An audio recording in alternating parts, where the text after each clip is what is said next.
Bienvenidos a Conversaciones Académicas. Les habla el profesor James Andrés Pérez Montoya. Conversaciones Académicas es un espacio de reflexión y divulgación cuyo objetivo es fomentar el pensar crítico.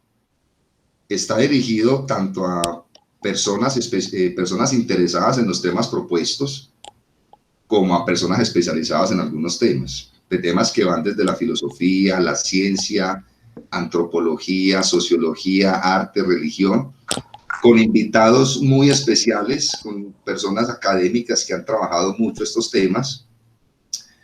Y la idea es que esto también nos sirva mucho de reflexión y de inspiración a estas generaciones que tanto necesitamos en el país. En esta ocasión tengo como invitado al profesor Fabián Sanabria. Profesor Fabián Sanabria, muchas gracias. ¿Cómo ha estado? Muchas gracias, James Andrés, por esta invitación. Pues muy bien, estoy en un día grato, sábado, descansando en casa, después de mucho ajetreo y sobre todo después de mucho bororó, para decirlo en lenguaje literario. Ha habido todo tipo de terremotos, todo tipo de tormentas extraordinarias, algunas de ellas preocupantes, porque cuando hay un chubasco muy fuerte o un torrencial muy fuerte, pues puede haber goteras o puede afectar las tejas, etcétera. Pero hablo simbólica, metafóricamente, por supuesto. Pero todo se repara, todo se arregla, todo es susceptible de mejorar.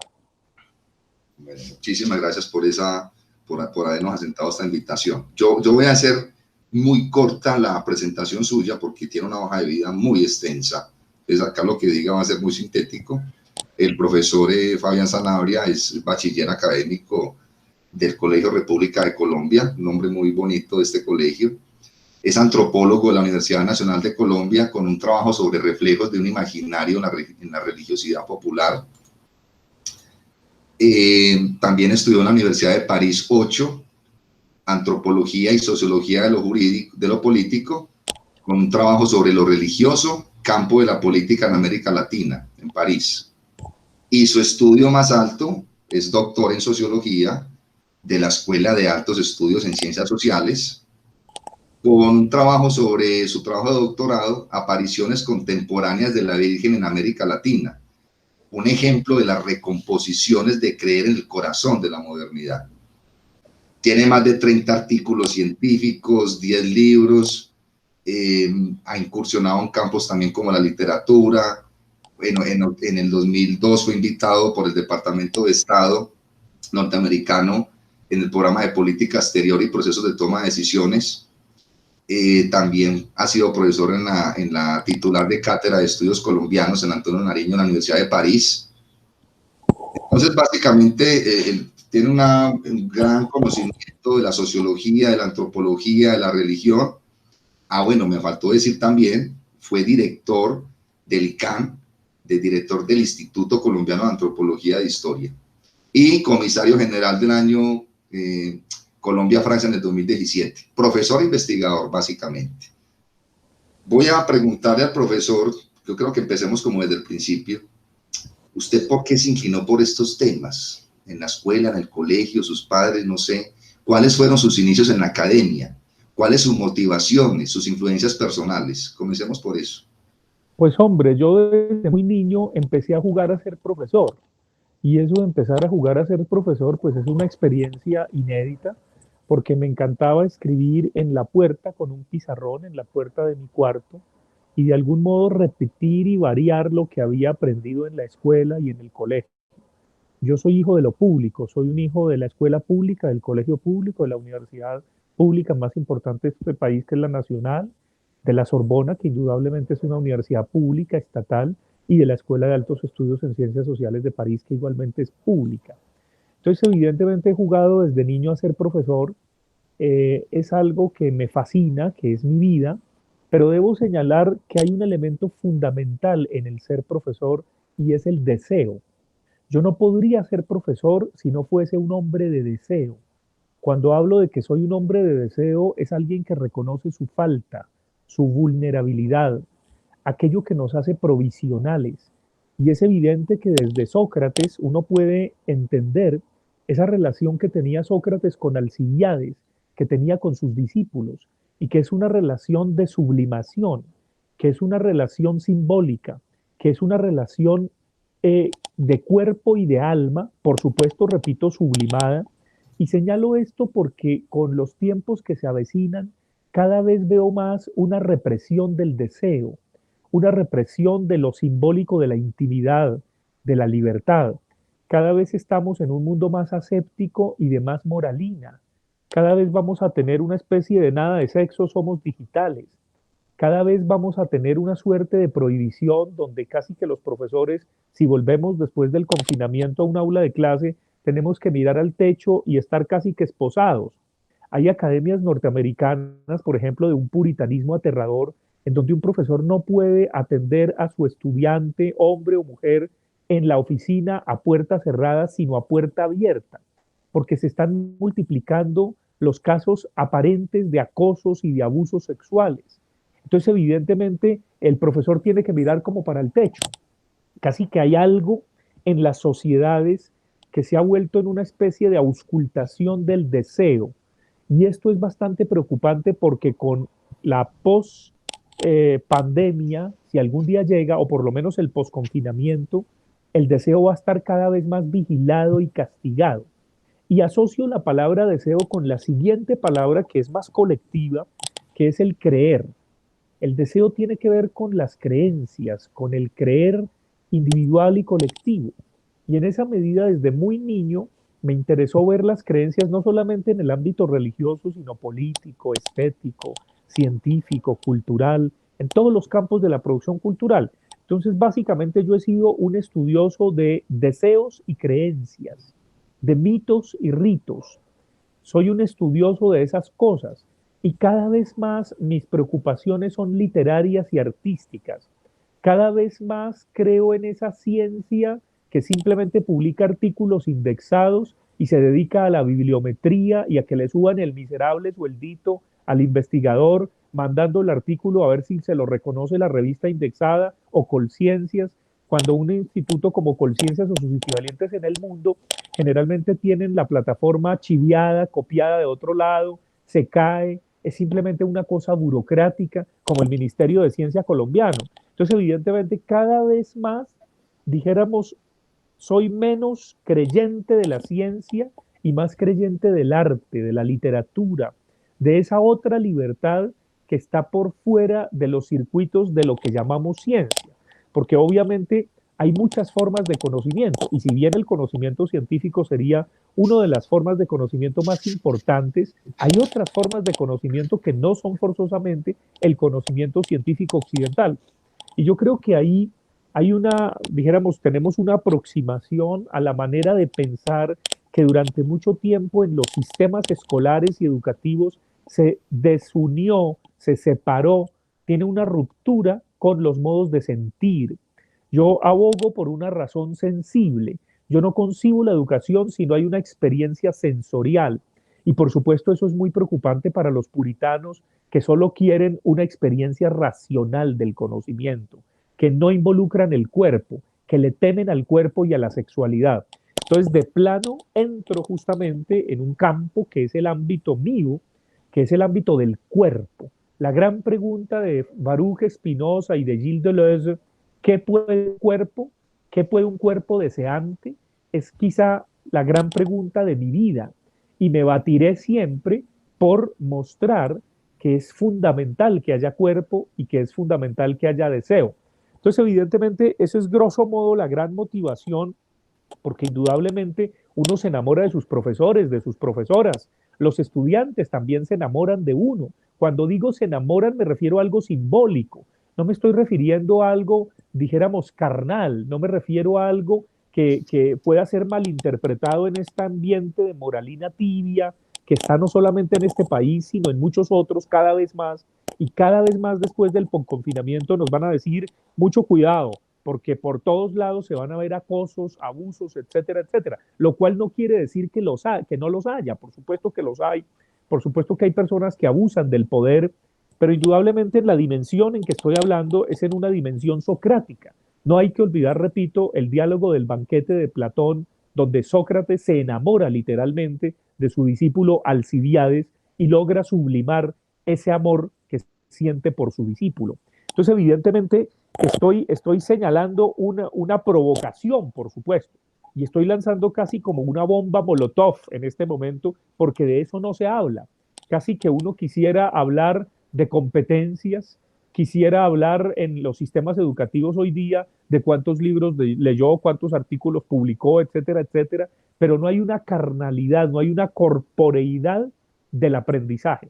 Y yo creo que estamos asistiendo a un mundo en donde, si bien no es tan negativo que los robots se comporten como humanos, estamos asistiendo a lo patético de que los humanos nos comportemos como robots. Y lo que es peor, exigirle a los humanos que sean robots, que no miren, que no sientan, que no palpen, que no deseen, que no actúen, que no critiquen, que no polaricen, que no piensen, que no expresen lo que puede un cuerpo.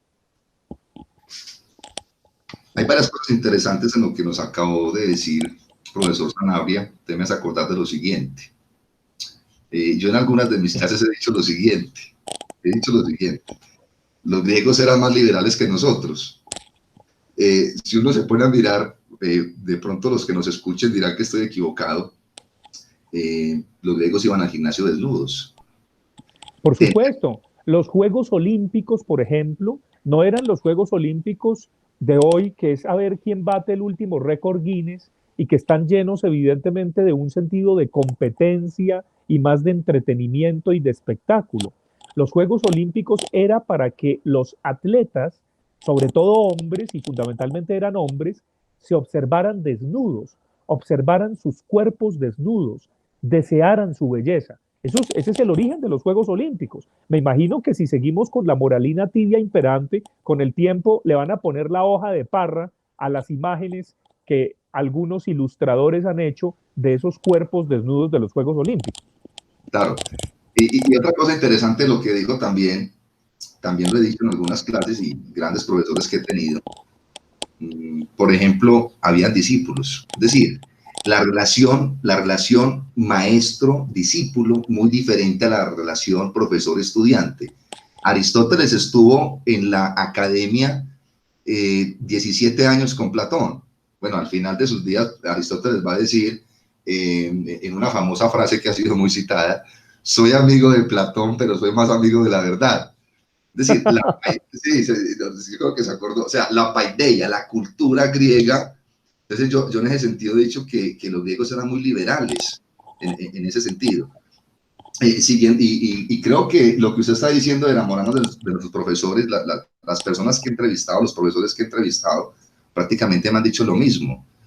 Hay estudiantes que me han dicho, he visto estas conversaciones académicas y ya me quiero leer un libro, ya quiero investigar. Es decir, esto que estamos hablando usted y yo va a motivar a alguien que es anónimo para nosotros dos. Y ese es un objetivo que me parece muy valioso.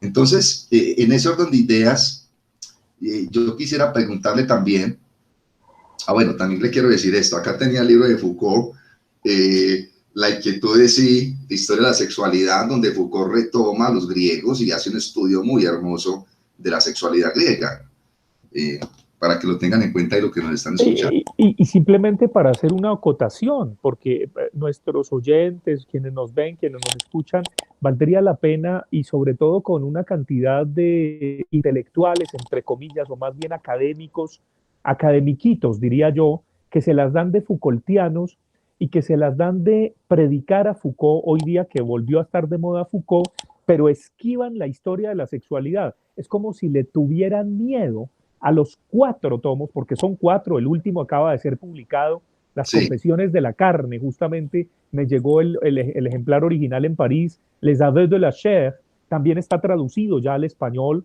Entonces esquivan esa historia de la sexualidad que para mí es el proyecto central de la obra de Michel Foucault, en donde nos habla del cuidado de sí, del uso de los placeres, por supuesto, que me parece que es fundamental.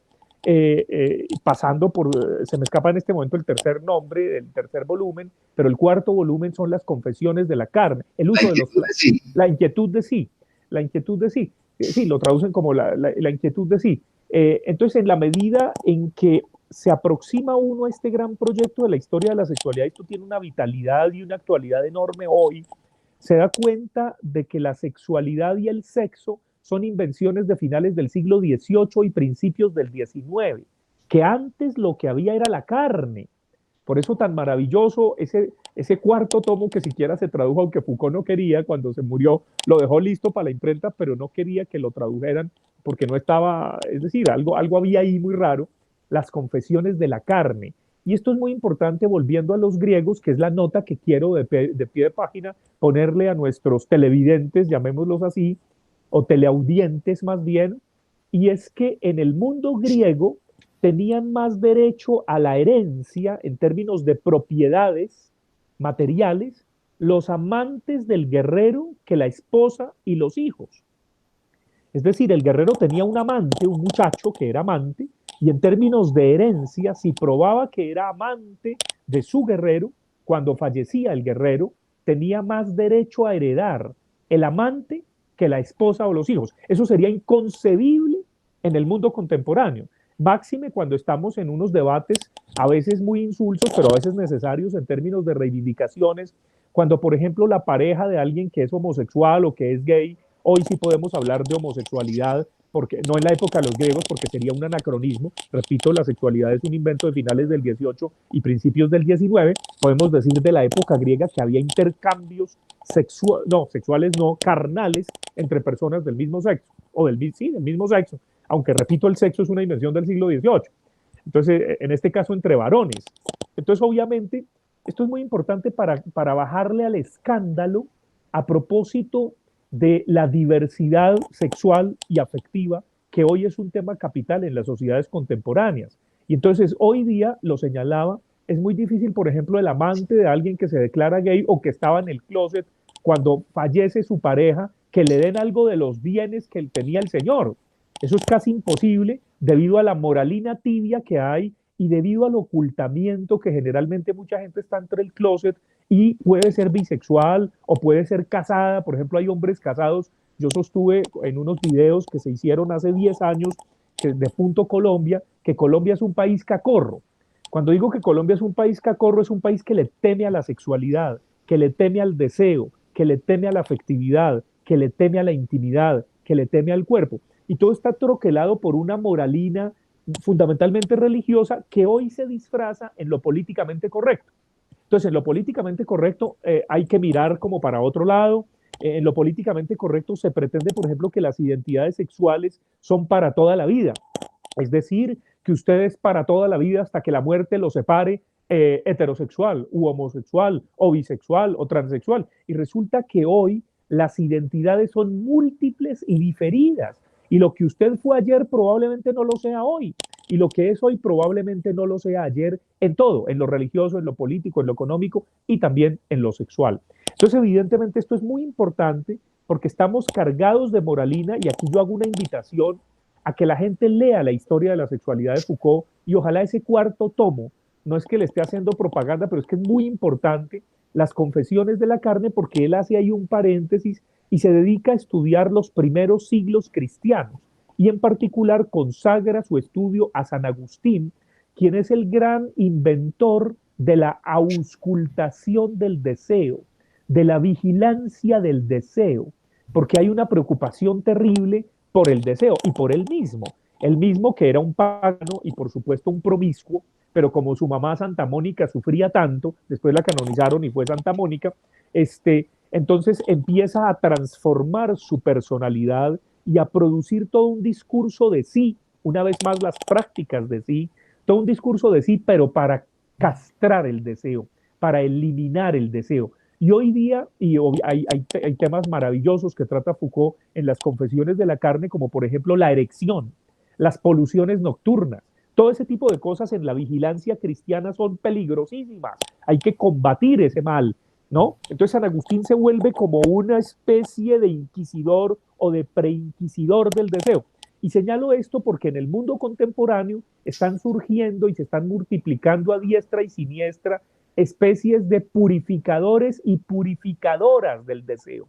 Vamos a asistir a una nueva Inquisición en donde va a haber cacería de brujas y de brujos, inclusive por movimientos de gueto, que van a pretender decir es que esto es para los heterosexuales, esto es para las transexuales, esto es para los bisexuales, esto es para el gobierno, etcétera, etcétera.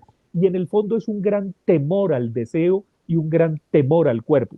Entonces señalo esto para que ojalá nuestra teleaudiencia pueda aproximarse en particular a este cuarto tomo de la historia de la sexualidad de Foucault, que se llama Las Confesiones de la Carne, en donde se aborda de frente esa especie de purificación del deseo que desde ahí empieza a engendrar el sujeto moderno. Y curiosamente, en el siglo XXI, en la época actual, estamos asistiendo, repito, a movimientos sociales de gueto que pretenden purificar el deseo. Y esto pasa por los medios de comunicación, pasa por la academia, por los políticos, etcétera, etcétera.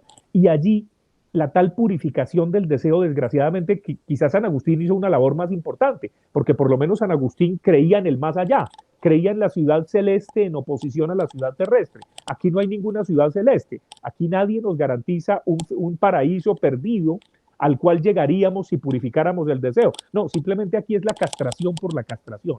Entonces es muy importante que la gente pueda reconocerse como sujetos de deseo, obviamente, y entiendan la responsabilidad que es ser sujeto de deseo, porque no se trata simplemente de que yo desaforadamente lance mis deseos hacia el mundo sin pensar en los demás, no, pero justamente una sexualidad y un erotismo adultos pasan por hablar del cuerpo, por hablar del deseo, no por negarlo, no por disimularlo, no por esquivarlo, no por pretender fascizarlo, homogeneizarlo, militarizarlo. Yo tengo colegas que se las dan de afrancesados, de burdiesianos y Foucaultianos, desgraciadamente, que dicen que hay que educar la mirada, que dicen que hay que educar las posturas más o menos en una posición fascista, francamente, flagrantemente fascista. Muchos de ellos se jactan de ser defensores de las políticas de género, pero en realidad son unos reprimidos sexuales.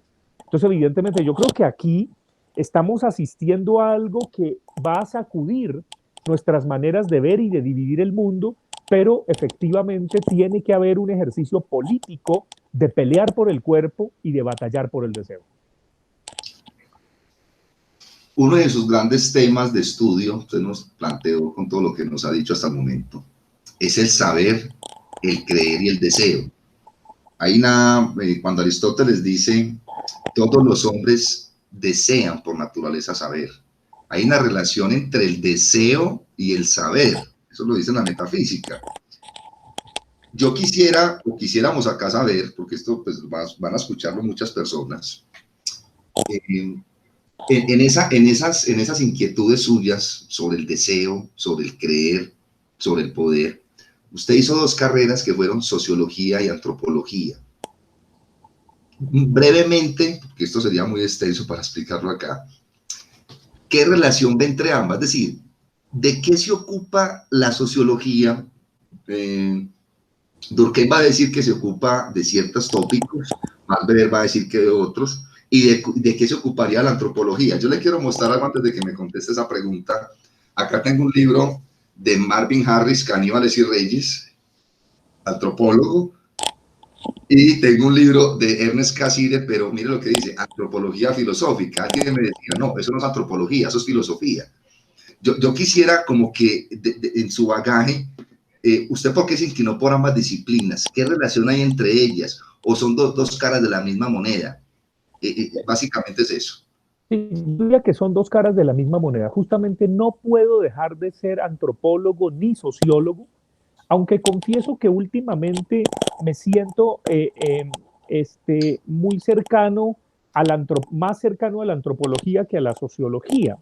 La antropología se ocupa, dijéramos, bueno, empecemos por la sociología. La sociología se ocupa de las instituciones sociales, se ocupa de lo que yo llamo la alienación del sentido.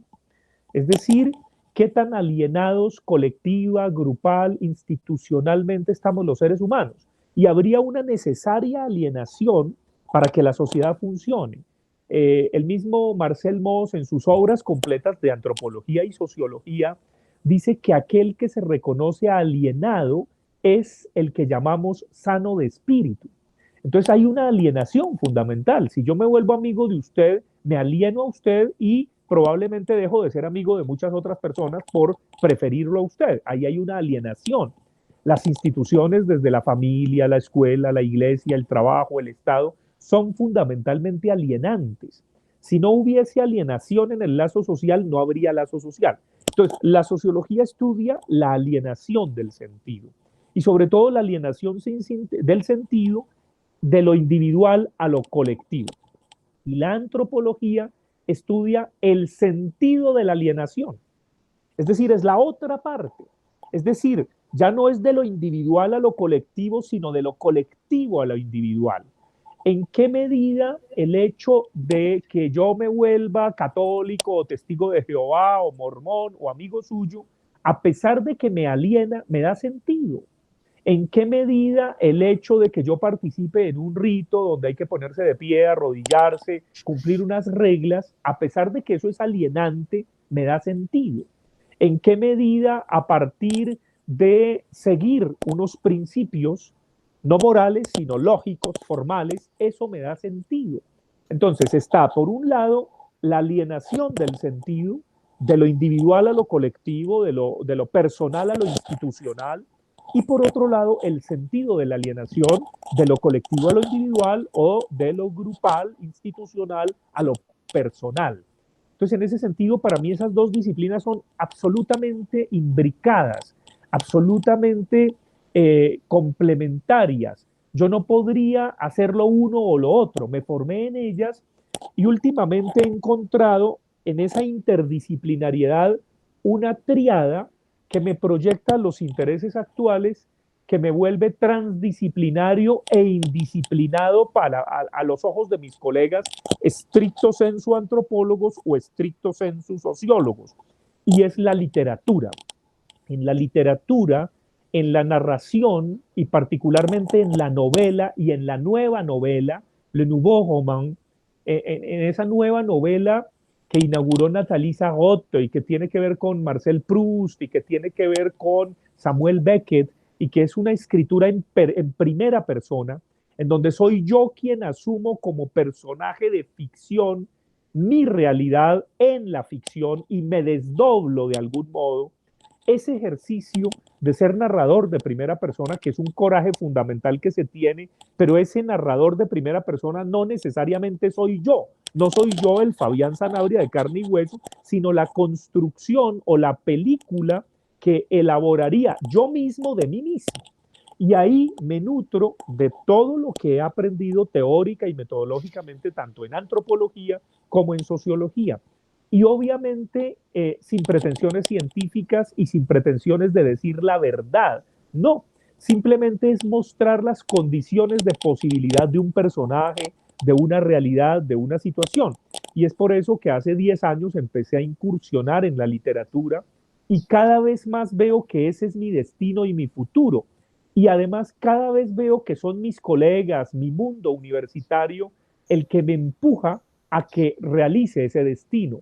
De algún modo también hay algo que me empieza a aburrir por las razones burocráticas y de moralina del ejercicio de ser profesor, del ejercicio de ser académico, porque no, me siento a veces que no lo dejan en paz a uno con sus estudiantes, que hay gente mezquina que se quiere meter en tu aula de clase, en tu programa, en tu mirada, en lo que estás haciendo, una suerte de policía del aprendizaje. Entonces, cuando veo esa policía fascista que simplemente quiere ponerte en tela de juicio y en el fondo es una gran envidia porque se inscriben más estudiantes contigo o porque te aprecian más o porque los estudiantes abiertamente manifiestan que se enamoran del profesor simbólicamente, entonces eso les produce horror, anatema. Entonces estamos asistiendo a eso de una manera feroz y eso que estamos hablando entre adultos, porque lo aclaro, fundamentalmente estamos hablando de universitarios y de gente que es mayor de 18 años, para que no digan es que es un pederasta o es que evidentemente se está enamorando de niños o está pervirtiendo a la juventud. Pero es curioso que lo mismo que le hicieron a Sócrates, no por compararme con Sócrates ni mucho menos, pero simplemente con los movimientos contemporáneos, es justamente esa idea de ser corruptor de la juventud. Se le acusa al hombre de deseo hoy, se le vuelve a acusar de corromper la juventud, de pervertirla, Falta que evidentemente a los profesores que somos así nos obliguen a beber la cicuta. Hay muchas otras maneras en el mundo contemporáneo de beber la cicuta. Podría ser el ostracismo, podría ser simplemente la negación en los medios de comunicación, podría ser el señalamiento público, podría ser el decir justamente, o el hacerse los de la vista gorda también, pero simplemente el no reconocimiento, etcétera, etcétera. Entonces son nuevas maneras de la moralina de los sofistas para que quienes como hombres libres y mujeres libres y de deseo, que somos maestros y maestras, al expresar nuestro deseo y al poner de frente el cuerpo, seamos marginados y probablemente condenados al ostracismo. Eso se va a ver en las próximas décadas. Probablemente nosotros no lo suframos, pero ya novelas como La Mancha Blanca de Philip Roth anticipa eso. Es la historia de un profesor al que lo acusan de racismo y evidentemente él no se defiende porque tiene una relación sexual con una empleada clandestina y para protegerla lo calla. Entonces obviamente es una historia trágica, tiene que renunciar, lo obligan a renunciar hasta que años después le cuenta eso a un amigo para que rehabilite su historia, finalmente no la puede escribir, pero escribe otra cosa del personaje profesor y allí en La Mancha Blanca lo que se revela algo que es fundamental es que no existe la autenticidad, es que es una falacia, es una ilusión creer que somos auténticos, es una ilusión creer que somos solo racionales, es una ilusión lo políticamente correcto, es una ilusión el reprimir el sentido, el reprimir el deseo, el reprimir la sensibilidad, es completamente falaz.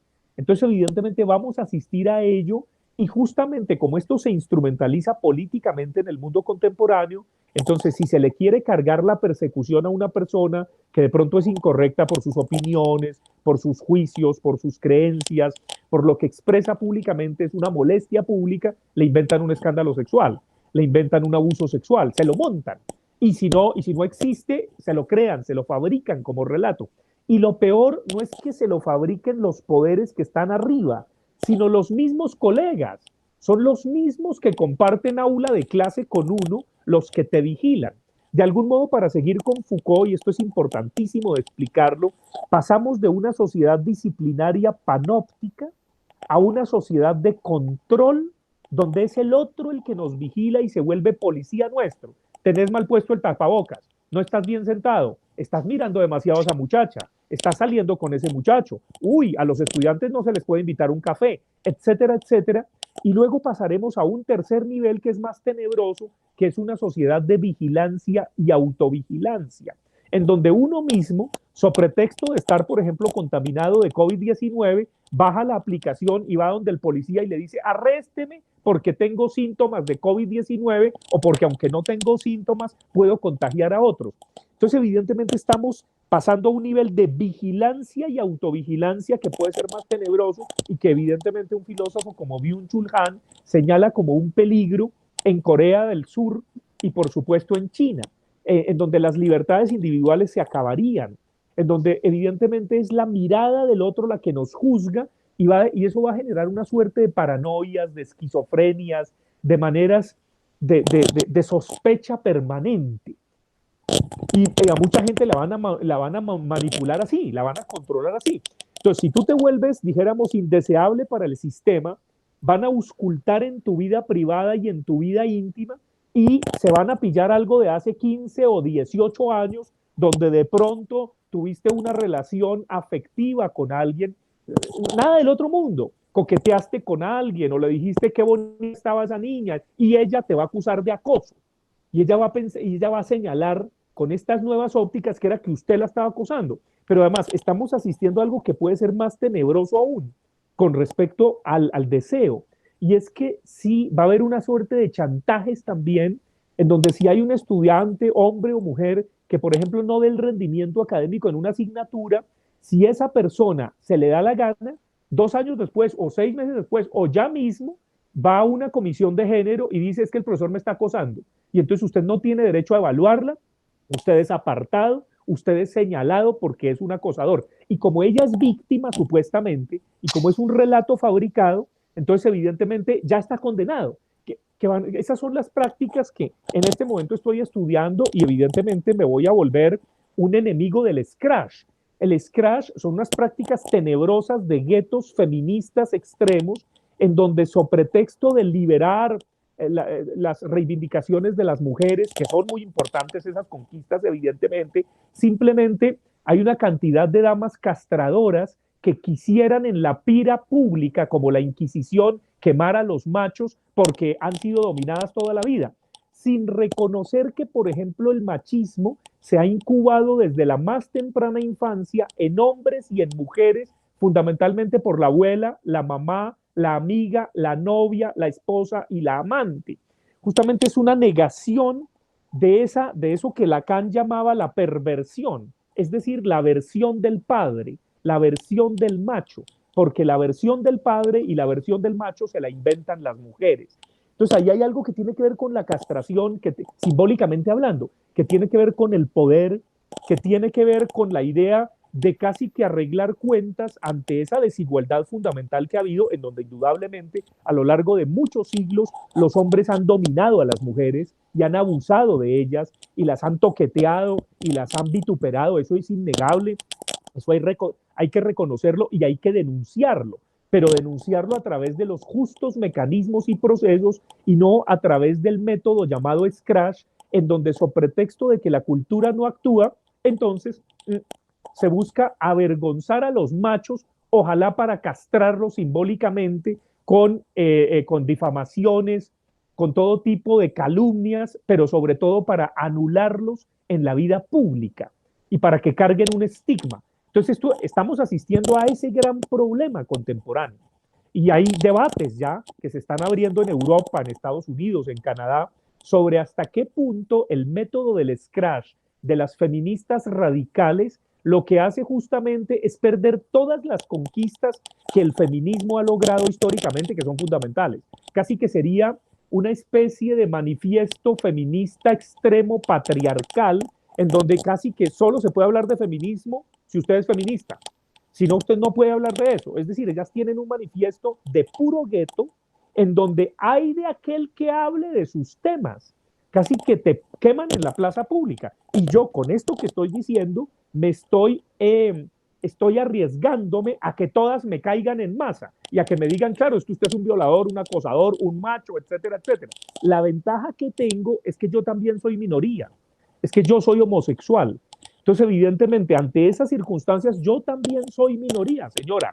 Entonces, yo también he sido perseguido, yo también reivindico el cuerpo y el deseo como usted justamente lo puede hacer. Entonces, necesitamos un diálogo entre géneros, hombres, mujeres, entre lo masculino, lo femenino, lo transexual, lo transgenerista, porque también estas feministas radicales detestan a las transexuales porque dicen que no son suficientemente mujeres, etcétera, etcétera. Entonces estamos asistiendo a algo que se vuelve una suerte de compartimientos estancos del erotismo y de la sexualidad, como si eso fuera una caja de fósforos, una suerte de cajoncitos, como si así funcionara la sexualidad. Es una visión muy precaria de la sexualidad. Ahora bien, esto no excluye que en el uso de la sexualidad, en el uso de los placeres, como diría Foucault, no haya poder, por supuesto, y no haya abusos, y haya habido violaciones, y haya habido que hay que denunciar, evidentemente. Pero justamente lo que vemos hoy día es que muchas personas, que por temor que no lo pudieron hacer hace 20, 30 años, ahora sí lo hacen y generan el scratch contra el supuesto personaje que las acosó, pero uno tendría que preguntar, ¿y usted no sacó algo a cambio de eso? Eso que estoy diciendo suena aterrador para los movimientos feministas. Probablemente me quieran quemar por decirlo, pero me parece que esto hay que ponerlo en el debate público. Y me parece justamente que no, y esto lo recojo de mujeres que critican, siendo feministas, a estas feministas extremas, porque esto le sirve de bandeja de plata al establecimiento, a la extrema derecha, justamente para que los escándalos sexuales colonicen la opinión pública y la gente se fije en esos elementos absolutamente íntimos que atentan contra la intimidad de las personas y no atiendan los asuntos urgentes de la República, del Estado de Derecho, de la economía, de los malos gobernantes que tenemos, etcétera, etcétera. Entonces, en los medios de comunicación este tipo de escándalos sirven para tapar cualquier otra temática y sirven como pretexto para desviar la atención pública. Entonces yo no sé si es inconscientemente que las feministas extremas lo hacen o si lo hacen en alianza y en complicidad con esos poderes. Eso habría que investigarlo. No todas, evidentemente. Todo esto hay que verlo según el momento, según el contexto, según la realidad, según la situación, caso por caso. Pero lo único que yo puedo invitar desde esta tribuna, que usted me da la oportunidad, James Andrés, es a que los hombres y mujeres dialoguemos entre nosotros, porque no se trata simplemente de arreglar cuentas con los machos y ojalá cortarles lo que de algún modo sienten ellas que hay que cortarles simbólicamente y quemarlos, ojalá, y condenarlos, cuando eso lo único que va a generar es una división mayor, un temor mayor y unas paranoias mayores entre hombres y mujeres. Y además que es una concepción completamente ridícula de la afectividad, de la sexualidad, del erotismo. Se trata de conquistar una sexualidad adulta, un erotismo adulto, maduro, gozoso, alegre, que pueda justamente transitar por ese mosaico de posibilidades que es el cuerpo en todas sus dimensiones. Claro, lo que estoy diciendo debe sonar a escándalo puro y anatema puro, y probablemente la Inquisición quiera torturarme por eso. Cuando digo torturarme y la Inquisición me refiero a la nueva Inquisición y a las nuevas formas de tortura, que son formas de persecución muy sutiles, que son maneras de callar al otro, que son maneras de fabricarle falsedades al otro, máxime aquel que da la cara, porque muchos efectivamente que son verdaderos acosadores y abusadores se quedan guardaditos con sus abogados y como no, como la cosa se resuelve a nivel jurídico, evidentemente a esas personas sí no les pasa nada. Pero quien da la cara se expone justamente a el debate, pero ahí hago colación o traigo a colación la frase de Pierre Bourdieu cuando decía uno expone y se expone. Creo que hay que exponerse y hay que exponer. Ese es el juego, dijéramos, de la parricella, que es el juego de la verdad. La verdad es decirlo todo y decir lo incómodo y tratar de decir el deseo. Digo tratar de decir el deseo porque el deseo no se puede decir completamente. Hay una dimensión del deseo que no se puede enunciar, justamente, sino el deseo no sería deseo. Entonces me parece que en el mundo contemporáneo estamos asistiendo a querer meterlo todo en cajoncitos, otra vez como una especie de retrotopía, de vuelta a un pasado que nunca existió, muy moralista, muy de una enorme moralina tibia, y yo creo que asistiremos en los próximos años y décadas a la, dijéramos, multiplicación de inquisiciones de todo tipo. Entonces, cuando alguien, por ejemplo, en una universidad se vuelve indeseable por ser feminista o por ser liberador masculino o por ser homosexual o por ser lesbiana o por criticar al rector o al ministro o al gobierno, le buscan en su vida íntima a ver qué hay para generarle un escándalo y con eso callan a la persona. Fabián, profesor Fabián, empezamos con la pregunta acerca de la distinción entre antropología y sociología. Usted nos hizo muy buena la distinción, creo que la clarificó, y nos puso una serie de ejemplos que yo podría resumir en lo siguiente: identidad, verdad, cultura, poder y control social. Yo le voy a confesar algo. Yo pertenezco a un estrato social económico y no temo de decirlo ni me avergüenzo de ello. Pero si usted me ve acá, usted ve ciertos símbolos acá en la habitación. Entonces me ve esta camisa verde y dirá que esa camisa es muy fina, la de ese profesor. Tiene un cuadro allá. Este profesor es de universidad, debe vivir en un apartamento en un barrio de estrato alto de Pereira. Pero la realidad es que no es así. Yo soy profesor catedrático, pago arriendo y algún día pienso ser de planta. Es decir, las apariencias engañan, vivimos de máscaras. Entonces, claro, pero yo estoy adquiriendo una identidad también porque me tengo que identificar como profesor. Es decir, tengo que asumir ciertos roles ante la sociedad, ciertos rituales, cierta manera de hablar para que todos me identifiquen a mí como que ese es un profesor. Pero entonces yo también de alguna manera utilizo una máscara que acá estoy mostrando, o sea, estoy diciendo la verdad de quién soy yo, digámoslo, como docente. Entonces, en eso que estoy diciendo, digamos, yo podría pensar que el rito es importante y que cuando hablamos de control social, digamos, por ejemplo, acá tengo un libro, usted me dirá, yo aprendí mucho de este libro, que es el libro de Peter Berger, aunque dice Introducción a la Sociología, es un libro fascinante. Luego vas a ir uno con Luckman. Entonces, yo quería, o quiero preguntarle mejor, ¿qué papel juega? Puede ser una pregunta muy compleja, pero ¿qué papel juega la cultura? Primero que todo, complicado definir cultura porque hay muchas definiciones de cultura. Si los puede definir con esa parte. Pero entonces, ¿qué relación hay entre la cultura, la identidad? Es decir, de hecho, no sé si usted piense que nosotros estamos descomponiendo la identidad continuamente o si tenemos una identidad fija a través de la vida. Entonces, ¿qué relación podría usted ver entre cultura, identidad y ese juego de poderes? Básicamente eso.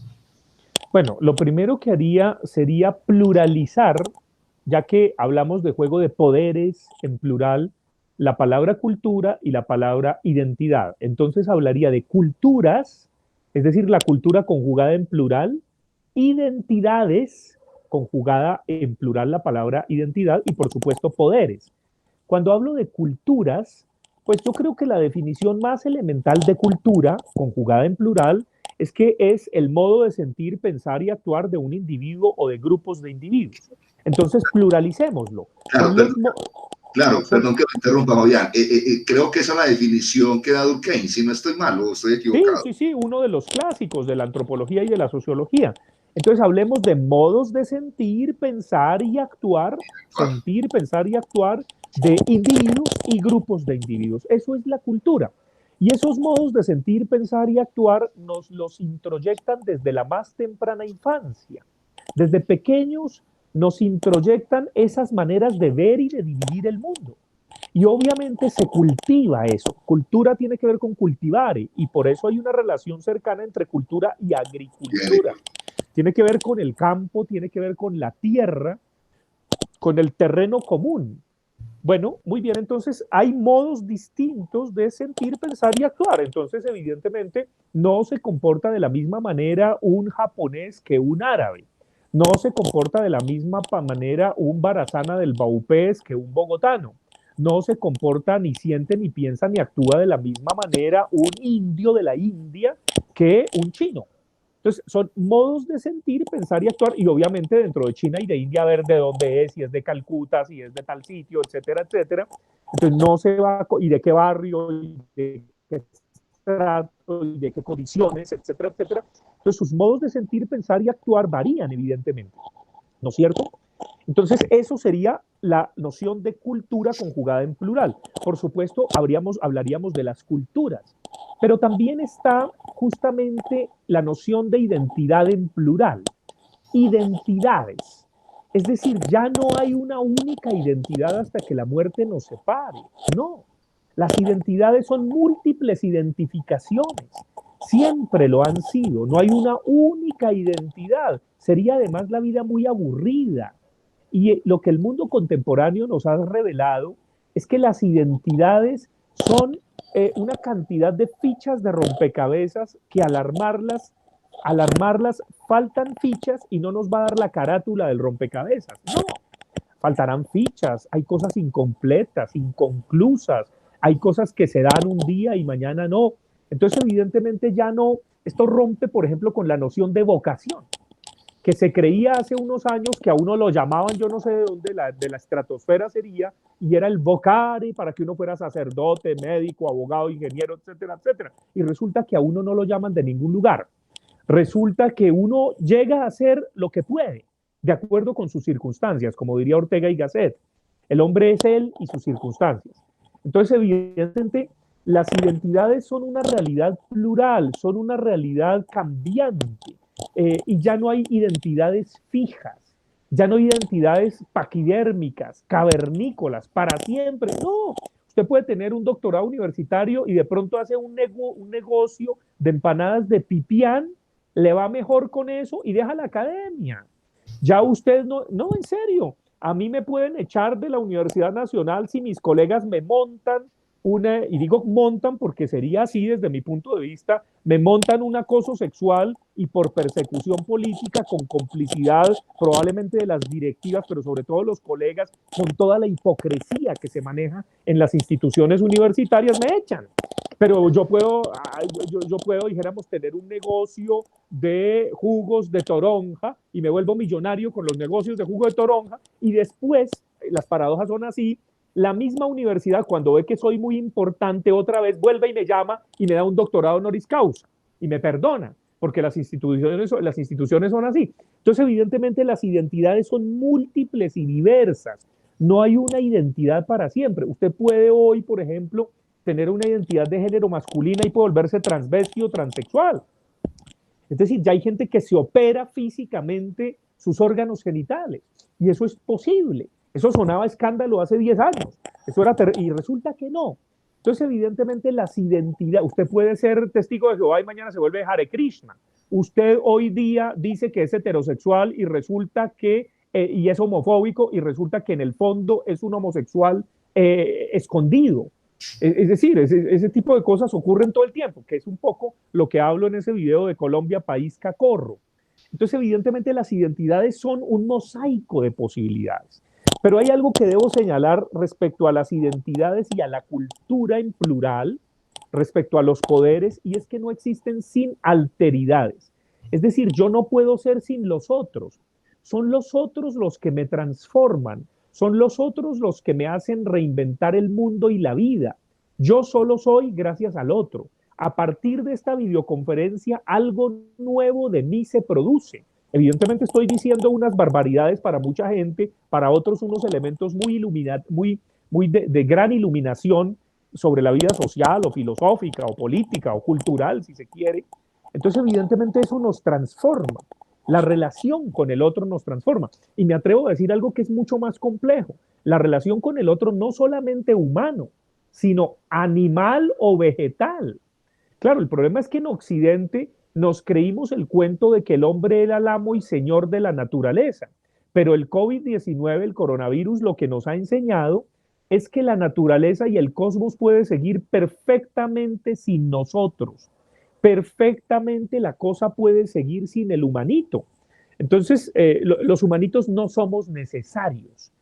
Entonces, esto es muy importante porque tuvimos la arrogancia de creernos la especie más importante, privilegiada, cuando estamos en un diminuto planeta, en un diminuto sistema solar y en una diminuta galaxia. Hay miles de millones de sistemas solares y miles de millones de planetas como el nuestro. Y uno se preguntaría, ¿acaso no puede haber vida inteligente como acá?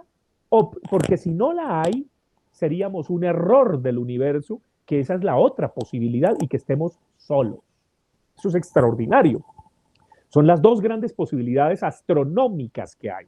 O que haya vida en otro planeta, pero si la hay, nunca la conoceremos. Por lo menos ahora no, porque no viajamos a la velocidad de la luz y simplemente podemos hacer cálculos matemáticos de todos los miles de millones de planetas y creo que llegan los astrónomos a 8, donde se supone que habría condiciones posibles para que hubiese vida como en la Tierra, pero nunca lo podremos saber porque no viajamos a la velocidad de la luz. Entonces nos queda la otra hipótesis y es que seamos un error del universo y que estemos solos.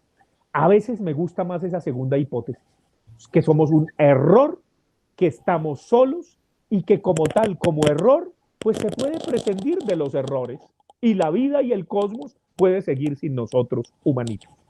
Usted me hace acordar de eso que usted está nombrando, es de una ecuación de un astrónomo que se llama Drake, se llama la ecuación de Drake, donde él calcula el número de civilizaciones que podrían existir en la galaxia. Miren, hay una cita, creo que es de un libro de un autor que admiro mucho, que es Carl Sagan, pero él cita ahí a Darwin, donde él dice, relacionado con lo que acabo de decir, el hombre no es el clímax de una creación, es un animal en periodo de transición. Es decir, no somos estáticos, esto continúa.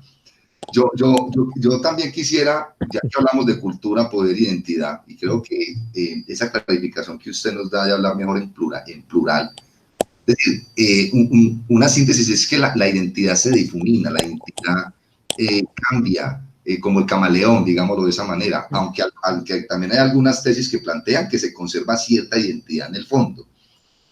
Sí, seguro, pero claro, dijéramos la discusión que se tiene desde la antropología y la sociología, pero sobre todo desde la antropología con los filósofos, es que ya no hay esencias puras como en el hiperuranio de Platón, no. Entonces, creo que la mayor contraposición a las esencias de Kant o de Platón son las identidades. Es así, decir, cuando uno ve eso, claro, de pronto, obviamente, en el fondo debe quedar algo más que decir esencial, queda o arquetípico, hay algo de pronto muy primitivo que sí se lleva, que puede ser primigenio. Eso muy primitivo es probablemente lo más animal, lo más carnal, la memoria genética de siglos que cargamos, de millones de años, y probablemente ante circunstancias como una hecatombe nuclear o como un virus que confine a la humanidad mucho más que el coronavirus, porque ese es chiquitico, el cambio climático puede ser más aterrador, nos puede encerrar mucho más, ya evidente, ya con el cambio climático, por ejemplo, imaginemos simplemente esto, que es algo que casi sería, yo lo veo como en ciencia ficción, como un adelanto de lo que podría ser si no le ponemos atención al cambio climático. Que el virus que nos mate realmente no esté en el otro, sino en el aire. En el aire. Que es un poco mi crítica feroz a la estupidez de que nos obligan a usar el tapabocas hasta las ñatas, como dice la alcaldesa de Bogotá, Claudia Nayibe López Hernández, usar el tapabocas hasta las ñatas cuando no estamos con otra persona. Simplemente hay un aire más puro, pues yo no lo uso hasta las ñatas. Si me encuentro con otro cercano, para no contaminarlo, suponiendo que yo fuera asintomático, ahí sí me lo pongo hasta las narices. Pero a mí se me hace una estupidez respirar puro monóxido de carbono cuando ahora el aire está más despejado y más puro. Entonces imaginemos una situación en donde efectivamente un virus esté en el aire o en el agua. No, pues eso sí sería, es decir, eso sí sería la desaparición del género humano. Pero como estamos avanzando en guerras biológicas, evidentemente podemos llegar a esa situación, eso no me extrañaría. Ahora las armas son de esa naturaleza, el terrorismo biológico existe y podemos llegar allá. Bueno, el coronavirus dijéramos que es un anticipo a lo que puede ocurrir si no tomamos en serio el cuidado de sí y el cuidado del otro. Pero hay un problema con el cuidado de sí y el cuidado del otro, que automáticamente se traspasa a la vigilancia de sí y a la vigilancia del otro. Y al hablar de vigilancia nos volvemos paranoicos. Al hablar de vigilancia estamos casi que ejerciendo una especie de policía, nos volvemos policías de nosotros mismos y policías de los otros. Y eso se me hace tenebroso, tenebroso. Es decir, porque ahí no hay ninguna libertad. Si un profesor es un policía que chantajea a los estudiantes con la nota, ahí sí que ese sí que es un abusador y un acosador. Justamente el verdadero maestro es aquel que no pone calificaciones, que genera un sistema de autoevaluación, por ejemplo. Una de las cosas que les puede quedar muy de para arriba a mis colegas si quieren armarme un complot de acoso con la nota de mis estudiantes, nunca lo podrán hacer porque desde que he jugado a ser profesor y desde que soy profesor universitario, son ellos los que se autoevalúan. Yo no los evalúo. Entonces, evidentemente, ese chantaje que ellos, muchos colegas, sí lo aplican, no me lo pueden aplicar a mí. Entonces simplemente lo que pueden mirar es mi cuerpo, a ver cómo se sentó, con quién salió, a quién invitó a la cafetería, a quién invitó a su apartamento, ¿no? Y obviamente pues esa policía, sin duda alguna, la van a ejercer no solamente sobre mí, sino sobre muchas personas en el futuro, porque en el fondo son seres temerosos de la relación, son seres temerosos del cuerpo, son seres temerosos del erotismo. Entonces, cuando una persona es temerosa del cuerpo, de sí, del erotismo, traslada sus miedos a los demás. Entonces, esto es una cosa bien, bien interesante que empiezo a ver. Y obviamente nos volvemos temerosos de los demás con el coronavirus. Si alguien se te acerca, no, de la justa distancia. Y si es un indigente, por favor, no, a metros. Y si es un homosexual, a metros. Si es una transexual, a metros. Entonces estamos asistiendo a esa suerte de fantasmas que una antropóloga como Mary Douglas llama pureza y peligro, en donde juzgamos al otro no solamente malo, perverso, sino sucio y que me puede contaminar. Esa sería la manera, dijéramos, del ostracismo mayor que inclusive en ámbitos académicos, inclusive en las ciencias sociales y humanas, empieza a aplicarse sobre otros colegas y empiezan a perseguirlos, empiezan a decir es que es una persona muy conflictiva, es una manera como decir, eso es como sucio, como que hay que apartarlo. Como también se empieza a dar con la moralina tibia imperante en Colombia cuando se dice es que es un polarizador, que ese señor o esa señora polariza. Es decir, no piense, no actúe, hable neutralmente, de manera políticamente correcta, no tome partido, diga sí, pero no, es que yo no vi, tal vez sí, tal vez no. Un poco como un personaje que yo llamo el tibio de las ballenas, que nos lo quieren meter como futuro presidente de Colombia, pero sería peor que el mediocre que tenemos en la Casa de Nariño. Estoy convencido, es decir, yo desde hace mucho tiempo nunca imaginé que hubiese alguien más mediocre que Andrés Pastrana. Y sí lo hay, lo tenemos en la Casa de Nariño. Y en este momento yo no imagino a alguien más mediocre que el que está en la Casa de Nariño, pero sí lo puede haber el tibio de las ballenas. Fabián, hemos hablado de poder, de saber, de sexualidad, de cultura. Hace poco hay un texto que me fascina, vamos a ver si usted está de acuerdo conmigo. De hecho, esta semana se lo dejé a los estudiantes. Texto muy corto, pero profundo, que se llama Múltiples culturas, una sola humanidad. ¿Le suena? De Bauman. Sí, claro, claro, por supuesto. Bueno, además, debo contarle que soy profesor en la Universidad Nacional de Zygmunt Bauman, del sociólogo recientemente desaparecido y que tuve el honor de conocerlo en París, en la Sorbona, en un evento académico magnífico y de compartir con él una mesa. Entonces, sí, indudablemente, por supuesto que lo conozco y esa sería la gran apuesta, que es una apuesta completamente distinta a este pensamiento homogeneizante, retrotópico, líquido, de amor líquido, vida líquida, modernidad líquida, tiempos líquidos, miedos líquidos que nos quieren vender. Y que evidentemente los poderes establecidos, los aparentes líderes mundiales, les cayó como anillo al dedo el coronavirus para ocultar su mediocridad, su estupidez, su hegemonía, etcétera, etcétera. Entonces, evidentemente sí, esa idea plural que por la que aboga Bauman de una sola humanidad, de una sola condición humana, condición planetaria, por supuesto que me declaro subsidiario de esa magnífica idea. Hacia ahí va yo, o sea, es que ese texto es muy sugestivo. Cuando él dice múltiples culturas, una sola humanidad, él pone en ese texto otro elemento, que es el elemento de la frontera. Pero dice que la frontera también es ambigua, porque también nos quiere dividir, pero también de alguna manera quiere como que de alguna manera queramos estar al otro lado también.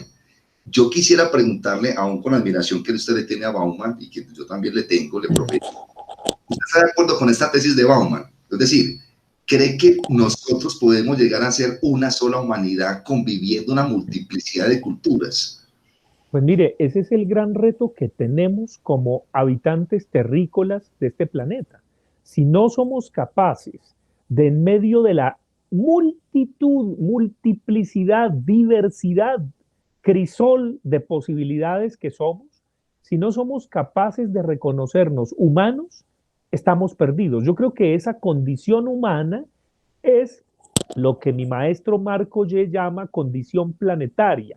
Uno no dice que Louis Armstrong llegó a la luna, uno dice el hombre llegó a la luna, la humanidad llegó a la luna. Es decir, así como las grandes conquistas de la humanidad las realizaron individuos, pero sublimaron su nombre y se volvieron conquistas enéricas para la humanidad, de la misma manera deberíamos aplicarlo cuando un hombre muere, muere todo hombre, muere la humanidad. La fórmula de Sartre, un hombre vale por todo hombre. Y obviamente es terrible en un país como este, en donde masacran, asesinan líderes sociales, en donde somos indolentes ante la violencia, ante el asesinato, en un país que para dar señales de vida solo deja rastros de muerte, como Colombia. Entonces, evidentemente, no tenemos conciencia de humanidad. Colombia es un país inhumano, es un país que ha perdido su humanidad, su conciencia de humanidad. Cuando vemos todos estos escándalos de corrupción, cuando vemos que ni siquiera les importa a la gente, a los gobernantes locales o nacionales en la gestión de la pandemia del coronavirus, evidentemente lo que podemos a renglón seguido decir es que perdieron la humanidad. Justamente la humanidad es reconocer esa condición planetaria en donde a pesar de que sea negro, blanco, indígena, campesino, joven, viejo, gay, lesbiana, transexual, lo que sea, es humano. Vamos a ir, digamos que ya estamos, esto es muy corto, una hora para tantas cuestiones que estamos hablando, pero hay un tema, y después de ese tema ya haríamos las reflexiones finales, que es el tema de la religión, pero yo quiero primero contextualizar algo. Quiero decir algo acá también. Tuve un profesor, no me voy a decir el nombre de él, Bernardo Trejos Arcila. Yo lo quise entrevistar, no se pudo, ya murió. Fue el único profesor que me dio filosofía de la religión, sociología de la religión, el origen de la religión. Era una cosa impresionante. Y usted es un profesor, de hecho su tesis doctoral tiene que ver con la religión. Yo he visto algunos videos suyos. Bueno, los programas en Colombia han cambiado mucho. Me acuerdo un programa que se llamaba Veredicto. ¿Usted se acuerda? Claro. Unos defendiendo el teísmo y otros el ateísmo.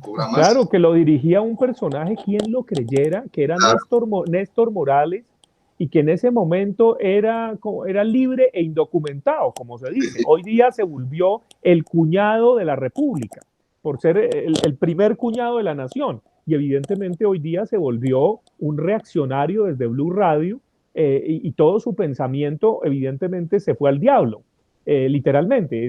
Claro, él dirigía ese programa. Están los videos en YouTube, en donde tuve una confrontación, me acuerdo, con el rector de la Gran Colombia, que se llamaba José Galat, y en donde me acuerdo, dicho sea de paso, él le decía doctor a José Galat y a mí me decía señor Sanabria. Entonces me tocó decirle, perdóneme, yo tengo un PhD, yo sí soy doctor y ese señor no es doctor. Que era lo que traté de decirle en un programa reciente a la hija de Julio Calderón, en un programa de Hoy por Hoy, y no lo entendió. Justamente lo sacó por otro lado, pero no entendió la hija de Julio Calderón lo que quería decir.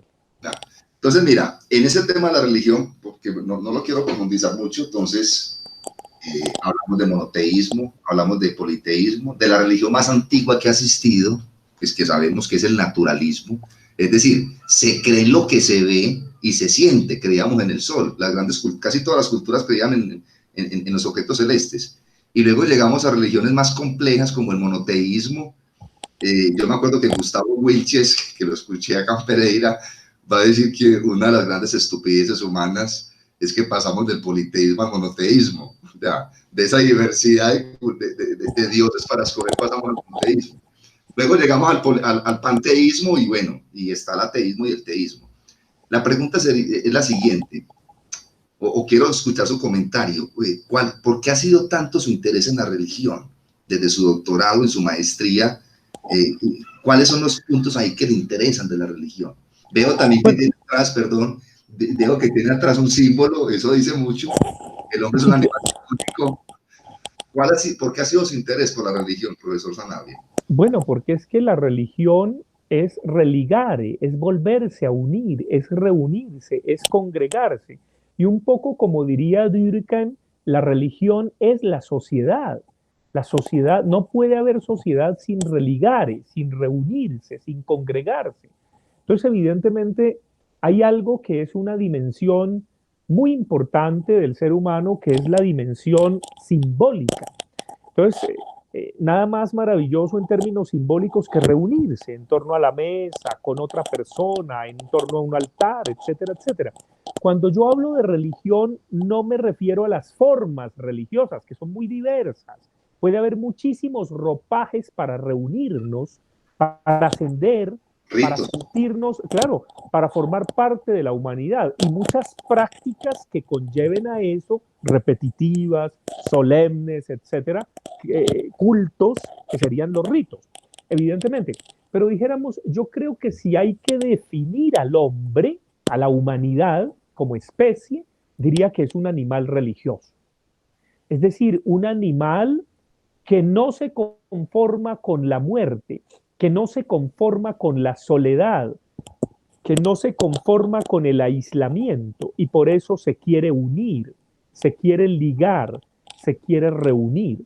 Y fíjese que en esa definición tan elemental de religión no estoy hablando de dioses, ni de lo trascendental, ni del más allá. Eso viene después, por supuesto, porque hay un nivel donde uno no se quiere solamente aislar ni morir aquí, sino que quiere irse al cosmos, al más allá, al todo, al cielo, al paraíso, yo qué sé.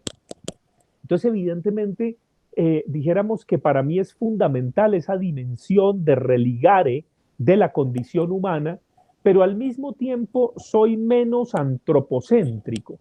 Yo creo que la condición de religión no es solo de los humanos. Yo estoy convencido, y se lo digo francamente, que los animales también son religiosos. También a su manera las criaturas tienen una actitud religiosa. Inclusive me atrevería a decir las plantas y las piedras. Lo que pasa es que no tenemos tanta fe para ver la actitud de una planta o de una piedra, dijéramos, simbólica, religiosa, afectiva. Pero yo sí la veo con los gatos. Como usted sabe, a mí me gustan mucho los gatos y yo cada vez veo en ellos una actitud religiosa. Y a veces veo mayor religiosidad en un gato que en un humano.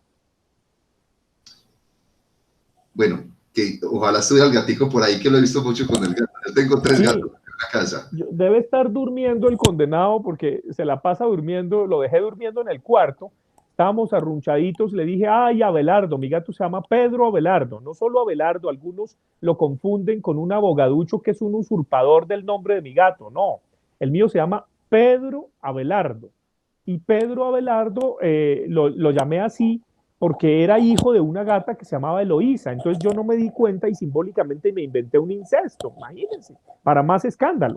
Porque la historia original es que Pedro Abelardo era el amante de Eloísa, su novia. Pero aquí yo me inventé a Pedro Abelardo amante de su mamá. Bueno, en los gatos eso ocurre, entonces no hay ningún problema, dirían los humanos. Pero entonces no, Pedro Abelardo debe estar durmiendo por allá, pero indudablemente es un ser que me hace ver otra dimensión de la vida más allá de lo humano. Y muchas veces, gracias a Pedro Abelardo, siento esa actitud religiosa que no siento con humanitos pretenciosos, etcétera, etcétera, con humanitos que abusan del poder, con humanitos que simplemente calumnian al otro, etcétera, etcétera. No, pero Pedro Abelardo jamás sería un calumniador, jamás sería un abusador, jamás sería alguien que, dijéramos, le deseara mal a otro gato o a otro humano. Entonces, evidentemente, y sí lo veo en actitudes, por ejemplo, contemplativas a veces. Mira qué maravilla. ¿Ese cómo se llama? Se llama Tom. Bueno, ahí está. Son seres hermosísimos. Yo no podría vivir sin gatos. Yo le confieso dos cosas, James, y es que el día en que me pretendan vigilar y hacer inquisición de mi deseo, no soy más profesor. Y el día en que me prohíban los gatos por medicina o por salud, me suicido.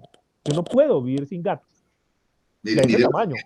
habíamos hablado antes, hay una historia de los gatos, ya vamos finalizando, profesor, porque sé que está cansado, pero Montaigne tenía gatos. Mi trabajo de pregrado fue sobre Michel de Montaigne, un autor que tiene muchísimo.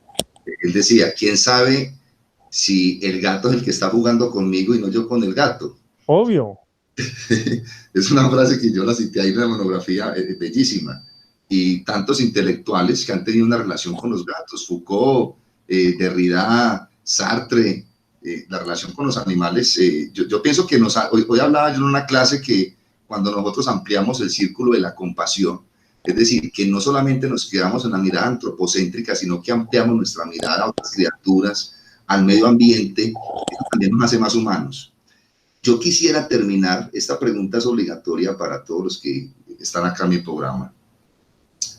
Es una pregunta difícil. ¿Cuál cree usted que es el sentido de la vida? ¿Usted cree que la vida tiene un sentido? ¿Cuál sería el sentido de la vida? Que es la pregunta de Camus, ¿no? Que tratar de ver si la vida tiene sentido es la actitud filosófica fundamental. A ver, yo creo que y una vez más, respondo pluralizando. Más que la vida tenga un sentido, más que la vida tenga una verdad, más que la vida se juegue en la cultura o en la identidad, la vida tiene sentidos en plural. Hay sentidos de la vida y sentidos que pueden durar un tiempo, que pueden ser más largos, que quisiéramos que fuesen eternos, pero no necesariamente tienen por qué serlo. Entonces, claro que la vida tiene sentidos, pero no me refiero a los sentidos sensoriales, no, sentidos, horizontes de sentido. Ahí sí, horizontes de sentido que van. Yo quisiera saber para usted el sentido, Fabián. O sea, el Fabián Sanabria, profesor, el Fabián Sanabria, antropólogo, sociólogo, crítico, profesor universitario, ese Fabián Sanabria que tiene varias identidades o que ha desarrollado sus identidades a través de la vida. Ese Fabián Sanabria, sentido de la vida, Fabián. Bueno, mi sentido de la vida está y se va moviendo, ¿no es cierto? Pero en este momento puedo decirle que mi sentido de la vida está en escribir, en narrar, en inventar historias. Yo no concibo a los demás que se relacionan conmigo, sino como personajes. Yo soy un personaje. Entonces el sentido de la vida está en narrar, está en describir, pero sobre todo en escribir en este momento. Ese es el sentido de la vida para mí. Y es una escritura que no es solamente de texto, de cuaderno o de computador, no. Es una escritura que puede ser esta escritura inclusive de una videocolumna, que puede ser una escritura de lo que estoy diciendo aquí, aunque sea muy oral, hay algo de texto ahí, hay algo de relato. Para mí el sentido o los horizontes de la vida están en el relato, sabiendo que el relato no es la verdad, no, es una verdad. Entonces, evidentemente, yo no creo en la trampa de la pureza de la verdad, porque ni siquiera conozco la verdad de mí mismo. Sí que menos voy a exigirle la verdad al otro. Ahora, lo que sí uno puede hacer es referirse a lo fáctico, a los hechos concretos. Se pueden reconstruir, reconstituir, eso sí, pero no fantasearlos como si fueran hechos fácticos. Eso es distinto.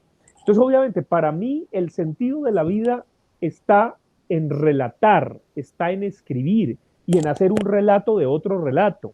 Está también en una especie de aventura, está también en una especie de divagar, de errar.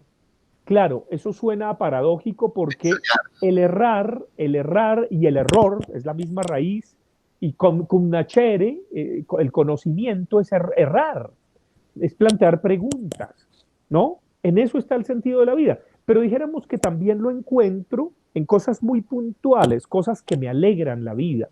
Yo no creo ya en un sentido trascendental, único, exclusivo, que voy a estar en el paraíso comiendo galletitas con vino o que voy a reencarnar. No, el sentido de la vida puede estar en hacerme una buena pasta o un buen risotto o compartirlo con un amigo o hacerme un gin tonic o escuchar una pieza musical o salir a caminar o mirar un atardecer. Ahí está el sentido de la vida para mí. Evidentemente para mí el sentido de la vida no está en el consumo, ni está en la publicidad, ni está en ver televisión. Yo no veo televisión, salgo mucho en televisión, pero no veo televisión, por ejemplo. Yo no creo en esas cosas. El sentido de la vida para mí es aquello que, dijéramos, me da paz, me da serenidad, pero al mismo tiempo me muestra que no soy solamente esto, sino que hay una trascendentalidad en cada uno de mis actos, por más banales que sean, una espiritualidad también. Entonces, dijéramos, eso es para mí el sentido o los horizontes de sentido de la vida. Fabián, yo le quiero pedir, ya finalizando ya, hemos hablado de muchas cosas desde que empezamos, una reflexión, es decir, recordemos el objetivo de estas conversaciones académicas, que esto también incentive.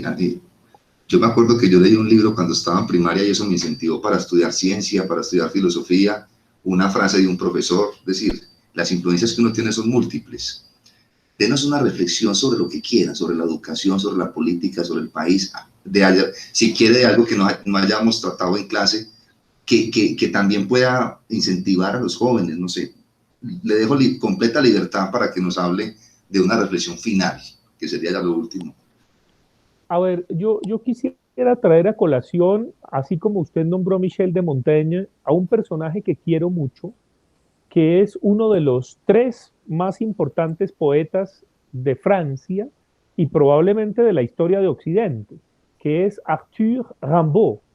Rimbaud es un poeta que lo llaman poeta maldito, pero él escribió poesía como desde los 14 hasta los 19 años. Después no volvió a escribir nunca más poesía, terminó siendo contrabandista de armas en África, perdió una pierna, etcétera, etcétera.